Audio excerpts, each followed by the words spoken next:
this is my first shot at trying to get the food set up. So I need 5 full days of food. So that's like the first day, but there's no breakfast. And that last breakfast is over here. There's all the extra stuff that I have going. But you can see right now, though, it's I'm going to have a lot of food. And these are kind of placeholders. Like I need a sandwich there and some nuts right there. And I still don't have any bars yet, really. So I got to figure that out still. But it's going to be a pretty heavy food carry that first day and a half, I think. All right, so we got all the food going on. This is everything that's in the bear can, which is, you know, my dinner. That's kind of 5.5 days worth of food, which is a nightmare to carry. Here's what I'm going to make my sandwiches out of. This is super tasty stuff. And these are all, that's all my like bars right there. Got a good combination of like bars and peanut, candy bars, stuff like that. And I might bring, I love this stuff, and it's so good on the trail. It's just the best. Baker's chocolate is the least expensive, and it tastes really good. So, we're going on an airplane, so I have to like somehow get my trekking poles in my pack and get the pack in some plastic bags. So we're going to do that. So I'm slowly getting stuff together. Got some cash, got the permit. We got a permit for Monday. That's a good story there we'll tell you about. Ditty bag and power stuff. I'm not going to bring bottom rain pants this time. I am going to have, this is my quilt Dyneema. And the key is don't get your butt wet. That's really what it comes down to. And there's my cook kit and everything. So I have my mosquito stuff there. So things are really coming together, and it's only Tuesday, which is shocking. I think that's because Saturday the plane leaves and I better be ready. So, there's kind of the rest of the stuff right there in that little bag right there. So that's what's happening on Tuesday. Okay, it's game on. We're driving to the airport right now. Oh, whoops. I thought I had to.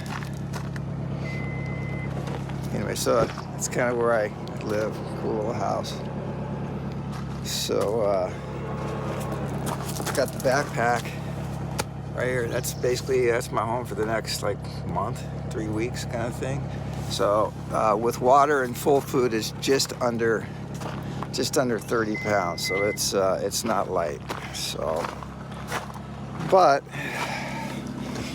I have 5.5 days of food. So that's the crazy part. So it'll be really light once we get a couple days of food and all that. So it'll be really good. So, all right, we're heading to the airport. That I'm on the flight to Reno. All right, so it's Saturday. We're actually driving to the airport. Just said, we stopped at Gabrielle's place. I got a little goose squeeze container thing, and then hugged her goodbye. She's not going to be with us. I'm going with Chris and Chad from Atlanta. So I'm going to get there tonight, as you'll see, and they're supposed to get there tomorrow afternoon so we can get on a bus to Lone Pine and then start hiking on Monday. So far everything's on schedule, all good to go. All right, we're getting the bag all set up, man. So I'm in PDX and I'm flying Alaska, and I went up to actually do the check-in and everything.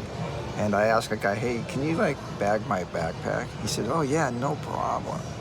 Super nice guy. The highest stress point of the entire day is just gone right now. So now I'm just, I'm at PDX, Portland Airport. So this is the new airport. If you haven't seen this before, it's pretty cool. So everything is perfect, and I'm just gonna have a nice, I don't have it yet, but I'm having a cheeseburger and fries. I'm excited about that. So it's a pretty short trip for me to Reno. It's like an hour and a half or something like that. Basically just go up and go down. So that's about it. So, all right, hike on. Make sure cruising altitude, so for everyone's safety while the seatbelt sign is on, please stay seated with your seatbelt securely fastened. We'd like to extend a special welcome to our mileage plan members and those joining us from our One World Alliance partners and Hawaiian Airlines. You may have heard Hawaiian Airlines is starting Alaska airlift. Together we now offer our guests even more amazing internet. We're coming up to Mount Hood right now.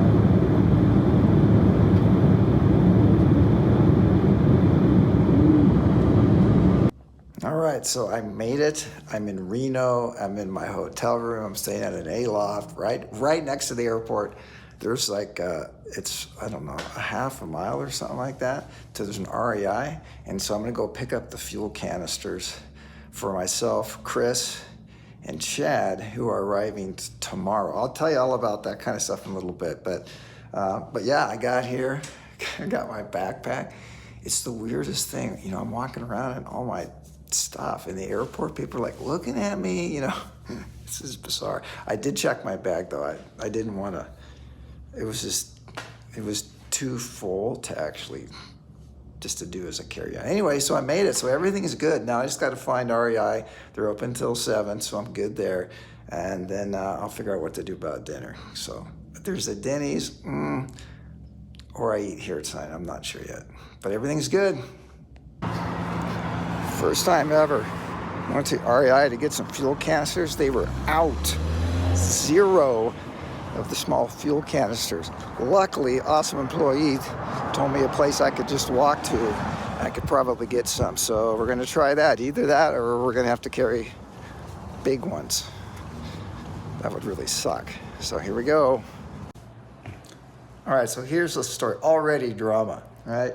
So I walked to REI, it took like 20 minutes or so to get there. I go there, I can't find the fuel canisters. So I found somebody and she said, yeah, we're out of them. She said, or this super nice gal said, yeah, we're out of them. But we had some about an hour ago and we're like an outfitter and sometimes stuff just goes. I'm like, oh, I can't believe REI doesn't have little fuel canisters like this. I said, do you know where I can go that I can walk to? She's like, well, yeah, there's a Sportsman's Warehouse. So I found it, you know, on my phone and I started walking. It took me about, another 25 minutes to get there. You know, I don't know where I am in Reno, or I'm just walking around on these streets. So I walk in there. I thought maybe it was closed because it was just so dark and everything. But when I walked in, I'm like, oh, yeah, they're open. And it took me a while. I had to ask for help because I couldn't find these things. Then I had like a full shelf full of these things. So I got the 3 canisters I needed. Boo on REI for not stocking this stuff. It was just like, gosh. But the gal who worked there was super friendly and extremely helpful. And then, good on Sportsman's Warehouse because they definitely had what I needed. So I'm gonna go just downstairs, they got some wings and a salad, which is one of my favorite meals, and a nice gin martini, and all is good. All right, so I'm in the hotel here. Chris and Chad are on time. Everything's going good. They're actually in Los Angeles right now, waiting for the ride to Reno. But I had a heck of a time getting everything actually inside of my pack. I'm right around below 30 pounds, so it's not the weight issue, it's the space. And the problem is this new pack, these webbing things are not that stretchy as my other pack. I couldn't get as much stuff in. So what I did is before I stuffed the inside of my pack, I put a bunch of crap out here that I had inside. In fact, I think I have a bunch of all my electrolyte stuff in a bag there. And then on the bottom, which was like my cherished, spot to hide stuff, is underneath here. The Splunky packs are just epic with this stuff. So I probably have like 8 bars down here. And so that's just blowing my nose right there, and everything, the bars are stuffed in here.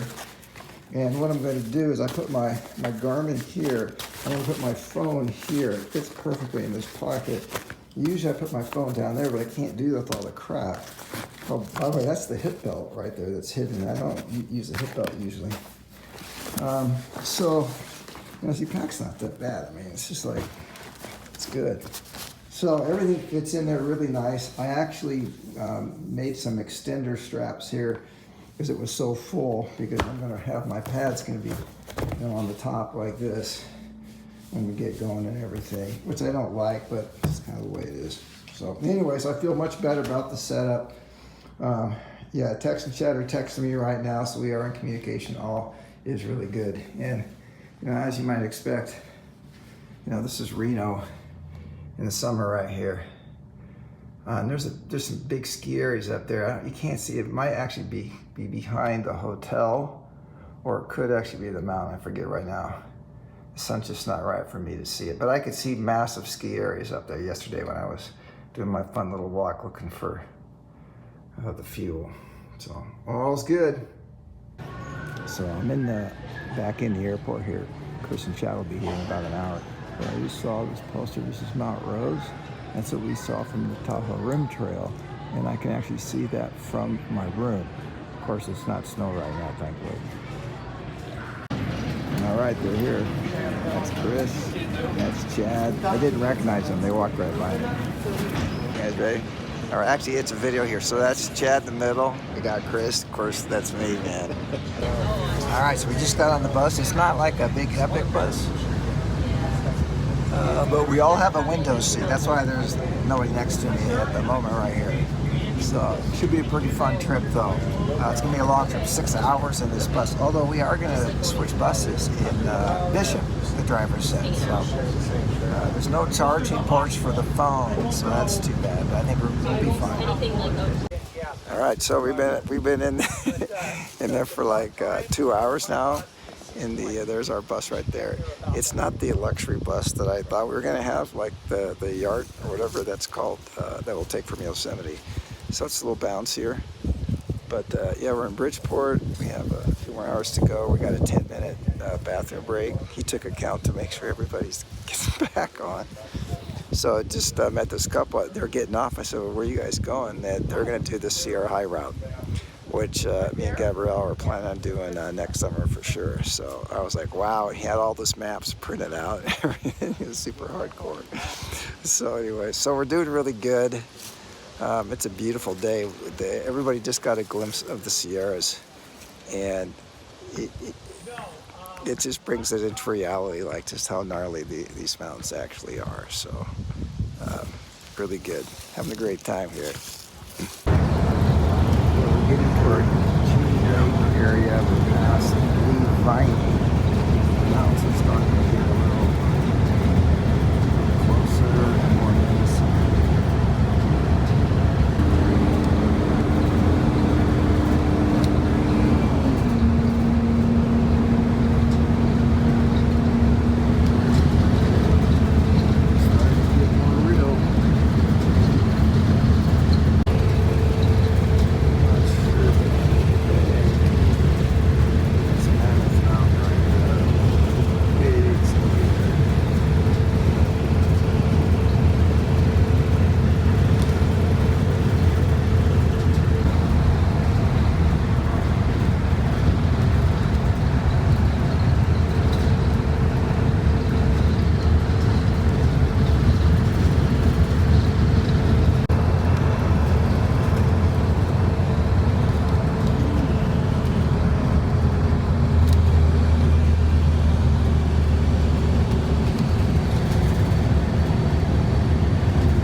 All right, so we made it. We're in Lone Pine after a glorious ride. What we left at like 7:45, 1:45. It's now about 7:45, but we did make it to the pizza factory, so we're all pretty happy about that. And we called the hotel to make sure they wouldn't give up our reservations. And the guy said, "Well, how long are you going to be?" I'm like, "Is that important?" We did pay, but anyway, so I think that was good. We did that. All right. We'll tell you about our steps and all our great exercise we got today later. All right, so here's the recap live from the incredible Budget Inn Motel in Lone Pine, California. And let me tell you, this is for sure budget Inn, motel, whatever, whatever, man. But we're here, and we made it after an incredibly long, seemed kind of van ride. I thought it was going to be one of those coaches, that just kind of cruises. You put your feet up and everything. It was not like that. But there was tons of room in there, so we weren't cramped or anything like that. I had the seat. There was nobody sitting next to me, so it was really good. So anyway, so this was like day -1 and day 0. Tomorrow's gonna be our first hiking day, and we really don't know how far we're gonna hike. We did. We were gonna get our ride up to the trailhead at noon, but we're able to bring that back till 10. So that means we should be hiking by 11:30, which is actually a really big deal because we just don't know how we're all going to feel and everything on this first day. So I feel a lot better about that. And that means, we won't get there at lunchtime kind of thing. So we get a chance to hike for a while and then figure it out. It's just stuff like that. It's going much, much better. So, but, I'm just getting to know these guys, right? I mean, I kind of know Chris because I hiked with him 4 years ago. We've just been in contact. I've never, ever met Chad until this morning, like at the airport kind of thing. So after we checked in and I went over to the room and I said, hey, so, what time do you guys get up when you go hiking? Do you have breakfast? What time do you like to be in camp? And it was a variety of responses, Chad says, well, I would like to be at camp at 5. I said, me too. I like to eat at 6, And Chris is like, well, I like to be there before it's dark. I don't like to hike that often with my headlamp. And I'm like, dude, I don't want to hike ever with my headlamp on unless it's an emergency situation. So, just stuff like that. Like we just don't know each other. So that's going to be interesting to see how that all kind of morphs and we kind of hopefully get in a rhythm that just works for us. Because we need to be able to figure that part out. So I don't know if we'll be hiking together all the time. I don't think that's going to happen, but we'll definitely know where we want to meet halfway or meet, at the campsite or something like that. So, but even if we don't, we're still okay because we each have independent, cooking, shelters, all that kind of stuff. So we could actually be in 3 different places and we'd still be okay. So anyways, it was a super good day. Great pizza at the pizza factory. And Lone Pine is just a great little town. I could hang out here for a couple of days. There's actually just a lot to see, walk around and stuff like that. But we're not going to do that. So tomorrow we get in the trailhead. We get picked up at 10. I suspect we're going to be there for sure by 11. And then, a little bit after that, we'll actually be hiking. So we'll see how far we can actually go tomorrow. And, my general rule of thumb on the first couple of days, especially the first day, is don't push it because, we're in here for the full through hike. I don't want to get hurt and I don't want anybody to get hurt because it's so easy to do that because you feel so good, on that first day, especially in the afternoon, you can start pushing it and, it's not good. So my goal for the trip is don't fall. That's my thing. Because usually I have one fall and I'm tired of doing that. So as you would expect. So that's it for the kind of intro to the whole trip. Craig, Chad, and Chris. That's the 3 C's. Interesting. So as we get to know each other through the next 3 weeks hiking together. So living life together. So look forward to tomorrow. Sleep tight, I hope, tonight.